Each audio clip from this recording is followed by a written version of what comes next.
¿Qué clase de hombre se necesita para hacer retroceder a todo un país con explosivos? Imagina a alguien capaz de sembrar el pánico en las ciudades de Colombia con una precisión aterradora. Un hombre cuya logística impecable y frialdad táctica ejecutó una de las campañas de terror más brutales de la historia del país. Su nombre era Mario Alberto Castaño Molina, alias El Chopo. Era el lugarteniente de Pablo Escobar, el último jefe militar en funciones del cartel de Medellín. Operaba directamente bajo las órdenes del patrón. Mientras Escobar tomaba las decisiones estratégicas, El Chopo era el encargado de planificar y ejecutar su voluntad con eficiencia implacable. También estuvo detrás de los atentados contra residencias de magistrados en Medellín. Esta es la historia de un simple empleado de hotel que ascendió en la estructura del cartel de Medellín hasta convertirse en el principal lugarteniente militar de Pablo Escobar. Prepárate, porque hoy vas a conocer cómo operaba realmente la máquina de terror del cartel de Medellín desde adentro.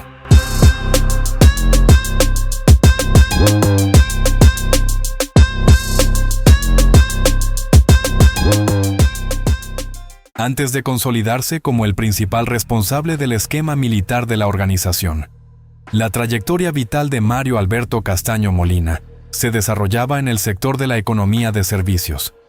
Castaño nació en el municipio de Itagüí, departamento de Antioquia, el 28 de enero de 1953, y durante sus primeros años en la vida laboral, se desempeñó como mesero en un prestigioso establecimiento hotelero, ubicado en la ciudad de Medellín. En las instalaciones de dicho hotel, su ruta se encontró con la de Pablo Escobar, un cliente frecuente del lugar, con quien logró establecer una relación de confianza inmediata. En los primeros años de su incursión en actividades ilícitas, su ascenso jerárquico se vio determinado por respuestas de alta letalidad ante provocaciones personales. En su entorno era llamado ocasionalmente el tartamudo, en referencia a una condición de fluidez del habla. Castaño Molina ejecutó con arma de fuego a 2 individuos de manera premeditada, exclusivamente por haber utilizado dicho apelativo en un espacio público. Esta reacción evidenció un perfil que la cúpula del cartel consideró útil para las operaciones sicariales.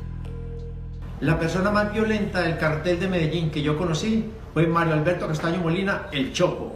Era un hombre sin educación, usaba drogas, muy violento, e iba matando a la gente en las discotecas por todo. Escobar ordenó su ingreso al Círculo de Seguridad Primario y le asignó el seudónimo de El Chopo, término utilizado en las áreas periféricas de la ciudad para denominar a los fusiles de asalto. Su disposición para ejecutar las órdenes sin cuestionamientos le permitió conceptualizar la Oficina de Envigado, una estructura de cobro coactivo, y escalar operativamente hasta asumir la comandancia total de la logística terrorista de la organización. En julio de 1992, la estructura interna del cartel de Medellín experimentó una fractura crítica que desencadenó la fase final de su confrontación operativa contra el Estado colombiano. Este punto de inflexión comenzó en el interior del centro penitenciario La Catedral, instalación donde Pablo Escobar se encontraba recluido voluntariamente. Mario Alberto Castaño Molina, asumiendo su rol como ejecutor de alto nivel, participó directamente en el secuestro, la tortura y el posterior asesinato de Fernando Galeano, conocido con el alias de El Negro, y de Gerardo Moncada, identificado con el alias de Kiko. Ambos individuos se desempeñaban como los principales administradores y socios financieros de la organización. La orden de ejecución fue emitida directamente por Escobar, quien los acusó formalmente de sustraer y ocultar una caleta o reserva de dinero en efectivo perteneciente al cartel. Castaño Molina, operando bajo estricta coordinación con John Jairo Posada Valencia, alias El Titi, y un grupo de sicarios subordinados, ejecutó a los 2 financistas dentro de las instalaciones del penal. Tras el homicidio múltiple, los cuerpos de Galeano y Moncada fueron incinerados en el lugar para eliminar la evidencia forense del crimen y evitar complicaciones judiciales adicionales. Este acto de letalidad interna tuvo repercusiones logísticas y estratégicas inmediatas en la organización. La eliminación de los administradores financieros primarios generó una interrupción severa en el flujo de capital de las células terroristas. Además, la confirmación del doble asesinato por parte del gobierno nacional forzó la emisión de una orden oficial para trasladar a Escobar a un recinto militar de máxima seguridad. Ante la inminencia del traslado, el 22 de julio de 1992, Escobar evadió los controles perimetrales y se fugó de la catedral junto a Castaño Molina y el resto de sus lugartenientes. La huida obligó al gobierno a conformar el bloque de búsqueda, una fuerza de tarea conjunta integrada por la policía, el ejército, la Fuerza Aérea y el Departamento Administrativo de Seguridad, DAS. A su vez, los familiares de Galeano y Moncada establecieron una alianza con líderes paramilitares y formaron la agrupación Los Pepes. La desaparición de los administradores financieros y el asedio militar precipitaron la fuga. Con Escobar en la clandestinidad, Castaño Molina asumió el mando operativo total y definió su primer objetivo táctico para 1993: atacar el sistema judicial que lideraba los procesos contra la organización. La evasión de la prisión de la Catedral obligó a Castaño Molina a implementar una estrategia de intimidación armada directa contra las instituciones de justicia, empleando para ello vehículos comerciales acondicionados con cargas explosivas. El 6 de enero de 1993, bajo su estricta planificación logística, la facción militar de la organización criminal ejecutó un atentado en la ciudad de Medellín, con el objetivo específico de afectar a los funcionarios del Poder Judicial. Un automóvil equipado con un dispositivo de detonación fue ingresado y abandonado en la zona de parqueaderos subterráneos de un complejo residencial multifamiliar, ubicado en la capital del departamento de Antioquia. La selección de este objetivo respondió a reportes previos de inteligencia de la organización. Los operadores, bajo el mando de Castaño Molina, confirmaron que en ese complejo habitacional residían múltiples jueces de la República y magistrados vinculados a la judicialización de los miembros de la cúpula del cartel. La activación de la carga explosiva produjo daños severos en los soportes estructurales inferiores del edificio y destruyó los automóviles ubicados en el perímetro de detonación. El registro oficial de las autoridades contabilizó un saldo de 2 personas fallecidas y 39 heridos con diferentes grados de severidad física. Este suceso determinó el inicio formal del terrorismo urbano, a gran escala correspondiente al año 1993, y funcionó como una acción de presión dirigida hacia los fiscales para que suspendieran los expedientes activos contra Pablo Escobar. La estructuración de este evento evidenció que las células bajo la dirección de Castaño Molina mantenían la logística necesaria para eludir los esquemas de seguridad del bloque de búsqueda y ubicar explosivos en el interior de propiedades privadas de estrato alto. Este ataque en Medellín funcionó operativamente como un ensayo táctico de precisión para la siguiente fase ofensiva de la organización.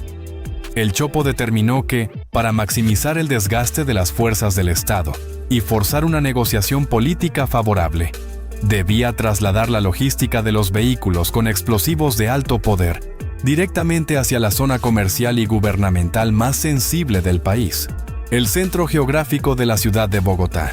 De acuerdo con el esquema operativo orientado a expandir la desestabilización a nivel nacional, Mario Alberto Castaño Molina autorizó y ordenó el desplazamiento estratégico de diversas unidades de asalto desde el departamento de Antioquia hacia la ciudad de Bogotá. Esta maniobra táctica buscaba obligar al gobierno central a redistribuir sus fuerzas, aliviando la presión militar sobre Medellín. La ejecución material en la capital fue delegada a un comando terrorista coordinado territorialmente por un individuo identificado con el alias de Tribilín, quien había arribado a Bogotá desde Medellín el 19 de enero de 1993 junto a otros operarios para estructurar la logística del ataque. La función primaria de esta célula consistía en seleccionar, acondicionar y ubicar artefactos explosivos de alta capacidad destructiva en áreas civiles de máxima concurrencia, garantizando un elevado índice de víctimas mortales. Para concretar este objetivo, Los operarios asignados por Castaño Molina adquirieron en Bogotá un automóvil de marca Renault 9. El vehículo fue ingresado a un taller clandestino donde fue modificado en su estructura inferior para almacenar y ocultar una carga compuesta por 100 kilogramos de dinamita amoniacal. Este material explosivo fue conectado directamente a un sistema de detonación ineléctrico. Adicionalmente, y como una medida procedimental de contrainteligencia diseñada para imposibilitar el rastreo de la propiedad y el origen del automotor tras la explosión, los delincuentes aplicaron sustancias ácidas y métodos mecánicos de abrasión sobre los números de serie identificatorios, grabados tanto en el bloque del motor como en el chasis del vehículo. El sábado 30 de enero de 1993, el vehículo Renault 9 fue transportado hasta el centro histórico y comercial de la capital colombiana. Los terroristas estacionaron el automotor en las coordenadas correspondientes a 4 grados 36 minutos, 13 segundos, norte, 74 grados 4 minutos, 28 segundos, oeste, específicamente sobre el eje vial de la carrera novena, en la intersección comprendida entre las calles 15 y 16. Esta ubicación pertenece a la jurisdicción del barrio Veracruz, en la localidad de Santa Fe. La elección del lugar y del momento fue el resultado de un cálculo operativo de la organización. El sector comercial albergaba una densa presencia de vendedores ambulantes y presentaba una altísima concentración de población civil, enfocada en la adquisición de útiles escolares y textos académicos debido a la inminencia del inicio del calendario escolar. Aproximadamente entre las 18:20 y las 18:24 horas, la carga de 100 kilogramos de dinamita amoniacal fue iniciada mediante el mecanismo de activación. La liberación súbita de energía térmica y mecánica generó una onda expansiva de gran magnitud que destruyó instantáneamente la capa asfáltica, fracturó las redes de tuberías subterráneas y originó en el sitio de la detonación un cráter documentado por los peritos forenses, con unas dimensiones de 1,95 metros de diámetro por 95 centímetros de profundidad. El impacto de la onda destruyó total o parcialmente cerca de 50 establecimientos comerciales ubicados en los alrededores de la carrera novena. El reporte forense y epidemiológico oficial consolidado tras las labores de rescate confirmó el deceso inmediato de 25 personas y el registro de aproximadamente 70 ciudadanos con heridas de diversa consideración. La letalidad del ataque erradicó núcleos familiares enteros que transitaban por la vía pública. El registro de víctimas mortales documentó la muerte de una pareja de esposos junto a sus 2 hijos de 4 y 7 años de edad. Asimismo, la explosión causó la muerte de un sargento en servicio activo adscrito al Ejército Nacional, quien caminaba por el lugar en compañía de sus 2 hijos menores y una sobrina de apenas 7 meses de edad, todos fallecidos en el acto. Las esquirlas y el colapso estructural también cegaron la vida de 3 mujeres que se encontraban laborando como vendedoras en el interior de un almacén comercial dedicado a la distribución de ropa infantil. Por otro lado, la proyección de materiales fragmentarios a alta velocidad, como vidrios, mampostería y piezas metálicas del automotor destruido, causó traumatismos severos, amputaciones y lesiones físicas de carácter permanente e incapacitante en los 70 heridos. Entre las víctimas civiles lesionadas que reportaron daños permanentes e incapacidad laboral comprobada, se encontraban transeúntes como Rosa Elena Puerto Niño y su hija, Mónica Viviana Fierro Puerto. Ante la magnitud de la emergencia, las autoridades sanitarias ordenaron el traslado masivo e inmediato de los heridos hacia los principales centros de atención médica de la ciudad, distribuyendo a las víctimas en las unidades de urgencias de los hospitales San Juan de Dios, conocido como Ortúa, el Hospital de la Samaritana, el Hospital Militar Central, la Clínica de la Misericordia, el Hospital de San Blas y la Clínica San Pedro Claver. En el ámbito de las repercusiones políticas e institucionales, el entonces presidente de la República, César Gaviria Trujillo, quien se encontraba adelantando una visita oficial en la República del Ecuador al momento de registrarse la explosión, emitió declaraciones inmediatas atribuyendo la autoría intelectual y material del ataque directamente a Pablo Escobar Gaviria y a las facciones militares de la organización bajo el mando de Castaño Molina. Como mecanismo de guerra psicológica y para encubrir temporalmente la cadena de mando del Cartel de Medellín, la organización criminal emitió horas después un documento público asumiendo la responsabilidad del atentado bajo la denominación de un presunto y novedoso grupo armado insurgente, autodenominado Antioquia Rebelde. Esta fachada semántica se evidenció como una estrategia estructurada cuando Escobar remitió comunicaciones al entonces fiscal general, Gustavo de Grave, exigiendo que este nuevo grupo recibiera el mismo estatus político y las mismas condiciones de diálogo que el gobierno otorgaba a las guerrillas tradicionales. El brutal impacto sociopolítico de esta detonación masiva en el barrio Veracruz obligó a las autoridades gubernamentales a concentrar de emergencia el grueso de sus recursos de seguridad e inteligencia en la capital, circunstancia táctica que Castaño Molina capitalizó a la perfección para reactivar de manera simultánea su frente de ataque en Medellín, ordenando ejecutar las siguientes fases de su plan terrorista. La presión constante de las fuerzas de seguridad del Estado sobre los anillos logísticos de la organización obligó a Castaño Molina a desarrollar operaciones focalizadas contra las unidades tácticas de la Policía Nacional en Medellín. Mientras las direcciones de inteligencia de la policía se encontraban atendiendo la crisis operativa derivada del atentado en el barrio Veracruz de Bogotá, el comandante militar del cartel autorizó la ejecución de una nueva detonación en la jurisdicción antioqueña. El 16 de febrero de 1993, los integrantes de las redes sicariales subordinadas a Castaño Molina estacionaron un automóvil con explosivos sobre la infraestructura del Puente San Juan, localizado a corta distancia de la Plaza de Toros La Macarena. La ejecución de la maniobra fue programada con precisión horaria para coincidir con la finalización de un evento taurino, franja de tiempo en la cual las vías adyacentes experimentaban un alto flujo de vehículos particulares y tránsito peatonal civil. El blanco de este atentado fue una unidad motorizada adscrita al departamento del F2 de la Policía Nacional, la cual cumplía con funciones de vigilancia y control en ese cuadrante.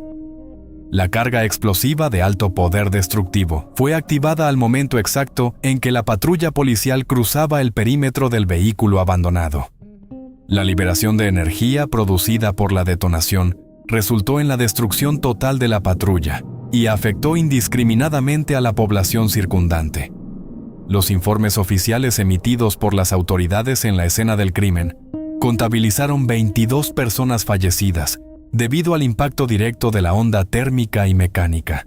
Simultáneamente, un alto número de ciudadanos que transitaban por la zona sufrieron lesiones corporales críticas, incluyendo quemaduras clasificadas en tercer grado, mutilaciones derivadas de la proyección de esquirlas metálicas e incapacidades laborales de carácter permanente. Esta operación confirmó la eficiencia de los operarios de El Chopo en la recolección de información sobre las rutas de las patrullas policiales y en la detonación sincronizada de explosivos móviles. A pesar del extenso número de víctimas registradas, la destrucción del componente del F2 no generó la interrupción de los procedimientos del bloque de búsqueda. En respuesta al avance de los grupos de rastreo en Medellín, Castaño Molina implementó de inmediato una metodología suplementaria en la ciudad de Bogotá, sustituyendo el despliegue de grandes vehículos por la utilización diaria de cargas menores para sostener el desgaste institucional. En complemento a la utilización de automóviles modificados con dinamita, Castaño Molina estructuró una campaña operativa de hostigamiento permanente en la ciudad de Bogotá, mediante la ubicación y detonación de petardos y artefactos explosivos de configuración menor. El objetivo táctico de esta operación era saturar las líneas de respuesta de la Policía Nacional, agotar la capacidad de despliegue de las unidades antiexplosivos y generar una alteración ininterrumpida del orden público. Esta modalidad operativa se incrementó durante la primera semana del mes de febrero de 1993, periodo en el cual los registros policiales contabilizaron la explosión de al menos 7 artefactos en un rango de 30 días calendario. Una de las incursiones más representativas de este método ocurrió a las 6:20 de la mañana en el barrio Quiroga del sur de la ciudad, específicamente sobre la calle 28 Sur con carrera 29. Las unidades sicariales, bajo el control de Castaño Molina, instalaron un dispositivo explosivo recubierto con metralla metálica y procedieron a detonarlo mediante la utilización de un radiocontrol al instante en que transitaba una caravana operativa de la Policía Metropolitana de Bogotá, cuyo destino era la localidad de Ciudad Bolívar. El impacto del explosivo causó lesiones de gravedad a 5 agentes activos, registrados bajo los nombres de Miguel Puentes, Elkin Chávez, Juan Ignacio Romero, Cristian Aguirre Peña y Jonathan Hernández. La proyección de material fragmentario también alcanzó a transeúntes ubicados en el sector, causando trauma acústico severo y lesiones en extremidades a civiles como Maritza Rodríguez y Nilson Moreno. El despliegue de esta campaña abarcó diversos puntos geográficos de la capital, incluyendo la explosión registrada el 10 de febrero en la calle 39, con carrera 28 cerca al Concejo de Bogotá, la detonación del 11 de febrero en el barrio Tierra Buena y el dispositivo accionado el 2 de marzo en la localidad de Engativá, sector Villa Gladys, donde 4 individuos adultos y un menor de edad resultaron con heridas tras la activación de un explosivo en un parqueadero vehicular. Esta seguidilla ininterrumpida de detonaciones cumplió su propósito de fijar y desgastar a los escuadrones tácticos en la capital. Sin embargo, la amplia distribución territorial de las células armadas de Castaño Molina y la dependencia de líneas de comunicación por radiofrecuencia hacia Medellín permitieron finalmente a los organismos de inteligencia interceptar las señales de coordinación logística, acortando el margen de localización de su ubicación residencial. El rastreo final de Mario Alberto Castaño Molina se concretó a partir de una brecha en la compartimentación de su propio círculo de confianza operativo. Las unidades de inteligencia del bloque de búsqueda lograron la captura de un informante y coordinador logístico interno, identificado como Juan Carlos Londoño, y conocido en el ámbito criminal bajo el alias de Juan Caca. Durante el proceso de interrogatorio desarrollado por los oficiales, Londoño no ofreció resistencia a la presión estatal y procedió a proporcionar las coordenadas geográficas precisas del apartamento residencial que Castaño Molina utilizaba como punto de ocultamiento en la ciudad de Medellín. Con la ubicación confirmada de manera exacta, el mando del bloque de búsqueda autorizó de manera inmediata la ejecución de un operativo de asalto en la madrugada del 19 de marzo de 1993. Un comando táctico conformado por 4 agentes de unidades especiales logró infiltrar el edificio de apartamentos de manera sigilosa hasta alcanzar el piso objetivo. La evidencia de los hechos indica que Castaño Molina detectó la presencia policial cuando los agentes ya se encontraban en la antesala de su unidad residencial. Ubicado en su habitación, Castaño Molina reaccionó tomando una pistola semiautomática ubicada junto a su cama y avanzó hacia la puerta principal, abriendo fuego sostenido contra el grupo de asalto institucional, descargando la totalidad de la munición del arma sin lograr impactar a los efectivos policiales. Los miembros del equipo de avanzada respondieron a la agresión accionando sus fusiles de dotación oficial. Mario Alberto Castaño Molina recibió el impacto simultáneo de las ráfagas y falleció en el sitio de los hechos de manera instantánea, registrando un ingreso pericial de aproximadamente 48 impactos de proyectil en su cuerpo. El levantamiento del cadáver y la difusión fotográfica del operativo al día siguiente por los medios de comunicación evidenciaron la pérdida de la estructura militar principal de Pablo Escobar.